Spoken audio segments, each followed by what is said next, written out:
सिक्किमरू फेरी घरे पहुंची इतिश्री जेना संपर्क इतिश्री घर को जाई भेटी कोरेई विधायक आकाश दास नायक, व्यासनगर पौर परिषद अध्यक्ष सुभाष चंद्र बल, 16 नंबर काउंसिलर शिवानंद और पूर्वतन काउंसिलर अनूप नायक परिवार को भेटी समवेदना जणाइछन्ति। सहरु जो माने सिक्किम को जाइथिले एवं आमे समस्त शुणिया पाउछु निखोज अछन्ति, जो माने भर्ती होइछन्ति से माने आज एसी पहुंचछन्ति व्यासनगर रे जासपुर रे पहुंचछन्ति।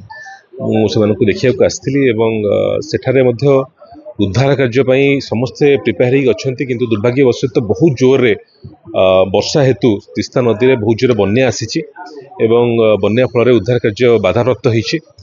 जो माने आहत होइछन्ति तांकर सान पो इतिपांकर इतिश्री जेनांकर सान पो जे अछन्ति से वर्तमान टिके बेटर कंडीशन रे पिलाटी अछि एवं तांकर पुतुरा जे पिलाटी आहत होइछि तार क्रिटिकल कंडीशन अछि।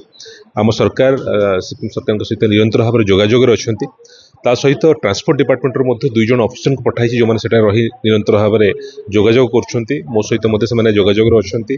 सेठिकार कलेक्टर एसपी समस्ते बहुत प्रचेषा रही डॉक्टर्स मान टीम पूरा लगिक रही सुस्थ करने आम चेष्टा करूँ से पिला दुईटी अवस्था टी स्टेबल है तुरंत ओडिशा आने।